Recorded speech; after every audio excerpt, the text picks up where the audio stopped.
जीवन की नदी चैनल में आपका स्वागत है। आइए आज के वचन की सेवकाई को हम प्रारंभ करते हैं। आज का शीर्षक है प्रार्थना से पवित्र आत्मा की शक्ति पाना। क्या आप पाप और बुरी आदतों से छुटकारा पाना चाहते हैं? क्या आप अपने जीवन को बदलना चाहते हैं? जी हाँ, उसका सिर्फ एकमात्र उत्तर है पवित्र आत्मा। पवित्र आत्मा की शक्ति पाना। जब एक व्यक्ति अपने पाप को अंगीकार कर लेता है और स्वीकार करता है तो उसका हृदय एक प्रकार से साफ हो जाता है।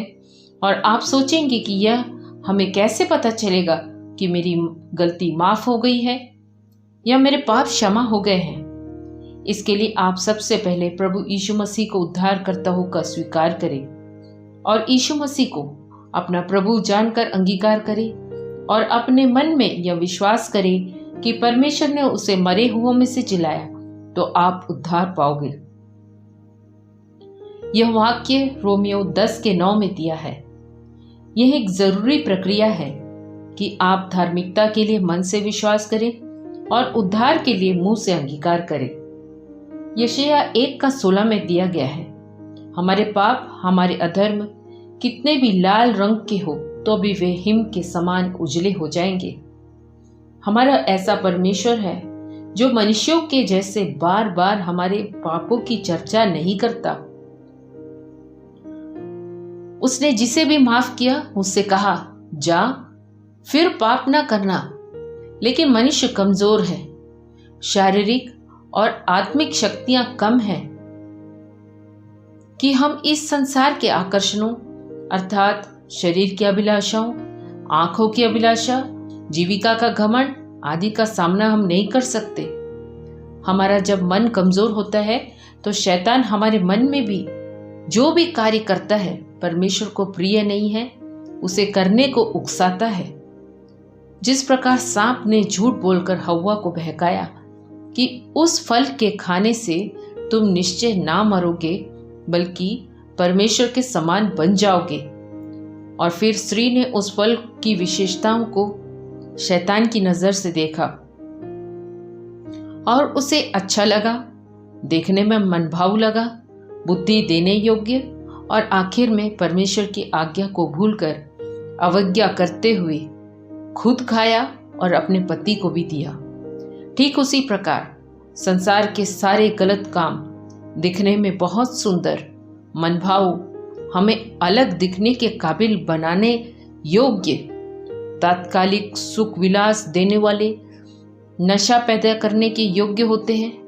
चाहे वो शराब पीना, तंबाकू, नशीली चीज़ों का सेवन, गलत अवैध संबंधों में घिरना,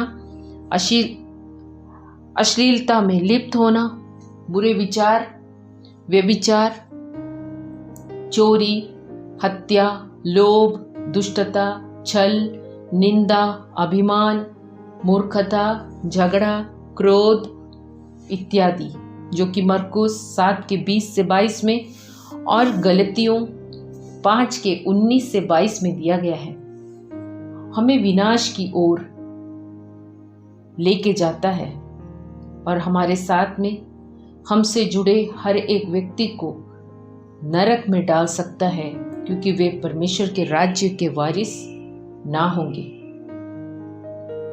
हे प्रिय भाइयों और बहनों, यदि आप इनमें से कोई भी बुरी आदत से फंसे हैं और आप चाहते हैं कि इसमें से निकलना, तो पवित्र आत्मा की शक्ति के लिए प्रार्थना करें। पवित्र आत्मा एक ऐसी शक्ति है जो हमारे मन को संयम में रखता है। वह सारी बातों को जांचता और उसे जलाता है।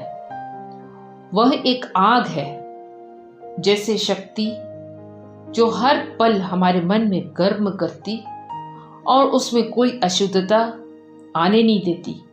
जैसे एक कंप्यूटर में एंटीवायरस काम करता है, उसी प्रकार पवित्र आत्मा हमारे मन में काम करता है। उसे पाने के लिए हमें परमेश्वर से प्रार्थना करके मांगना है और उसकी बाट जोहना है और प्रार्थना में समय बिताना है। तब पवित्र आत्मा हमें परमेश्वर देगा और उसे अनेक चिन्हों के साथ देगा। जैसे अन्य अन्य भाषा का वरदान, चंगाई का वरदान, दुष्ट आत्मा निकालने का वरदान आदि मरकुस 16 का 17 से 18 में दिया गया है। यूहन्ना 16 के अनुसार पवित्र आत्मा हमारा सहायक है, जिसे प्रभु यीशु मसीह ने हमारे लिए भेजा है। वह सत्य की आत्मा है और वह हमें पाप, धार्मिकता, न्याय के विषय में निरुत्तर करता है। पवित्र आत्मा एक ऐसी शक्ति है जो हमें धोकर शुद्ध करता है। वो हमें परमेश्वर के करीब लेकर जाता है। इसलिए हे प्रिय भाइयों और बहनों, हमारा स्वर्गीय पिता बहुत प्रेमी परमेश्वर है, जिसने हमारे पापों के अनुसार हमसे बदला नहीं किया, ना व्यवहार किया, ना हमारे अधर्म के कामों का लेखा हमसे लिया है। यदि हम उससे प्रार्थना करेंगे तो वह हमसे हमारे पापों को क्षमा करके पवित्र आत्मा की शक्ति से भरेगा। और वह यह शक्ति है जो इस संसार की सारी अभिलाषाओं, आकर्षणों से बचाकर उस स्वर्गीय बुलाहट के लिए तैयार करेगा और हमारे जीवनों को पवित्र रखने में मदद करेगा। जैसे एक सांसारिक पिता अपने बच्चे के मांगने पर रोटी के बदले पत्थर नहीं देता और मछली के मांगने पर सांप नहीं देता, तो स्वर्गीय पिता हमें हमारे मांगने से ज़्यादा देने वाला परमेश्वर है। यदि हम मांगेंगे तो परमेश्वर हमें देगा और सेत मेत से देगा, बहुतायत से देगा। वो हमारे मांगने की स्थिति को, वो हमारे मांगने की परिस्थिति को जांचता है। जिस प्रकार मत्ती 7 के 7 में दिया है, मांगो तो तुम्हें दिया जाएगा, ढूंढोगे तुम पाओगे और खटखटाओ तो तुम्हारे लिए खोला जाएगा। हमें पवित्र बनना है क्योंकि हमारा बुलाने वाला पवित्र है।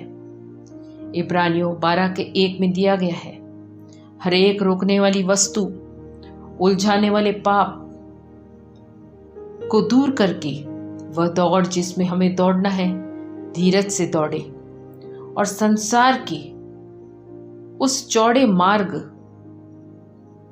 जो कि सुख विलास का मार्ग है, उसे त्याग कर परमेश्वर के सकरे मार्ग में चलना है जो अनंत जीवन में पहुंचाता है। प्रियों, इस संसार के सारे रास्ते बाहर से बड़े सुंदर दिखते हैं, लेकिन वो चूना पोती हुई कब्रों के समान है। बाहर से बड़ा सुंदर दिखता है, लेकिन अंत और उसके अंदर में आप सब जानते हैं एक बना हुआ लाश है। उसी प्रकार से ये संसार बाहर से बहुत सुंदर है, लेकिन इसका अंदर में बिल्कुल साफ नहीं और बहुत ही बुरी जगह है। परमेश्वर हमसे प्रेम रखता है। परमेश्वर नहीं चाहता कि हम इस संसार में और संसार की वस्तुओं के लिए मरे। परमेश्वर चाहता है कि वो हमें जीवन दे, बहुतायत का जीवन दे, अनंत जीवन दे। इसलिए हे मेरे प्रिय भाइयों और बहनों, परमेश्वर के मार्ग पर चले, उसके पवित्रता के खोजी बने और हर एक कार्य हमारा जीवन का उसको महिमा देने योग्य हो। धन्यवाद। परमेश्वर आप सबको आशीष दे। एक छोटी सी प्रार्थना करना चाहती हूँ।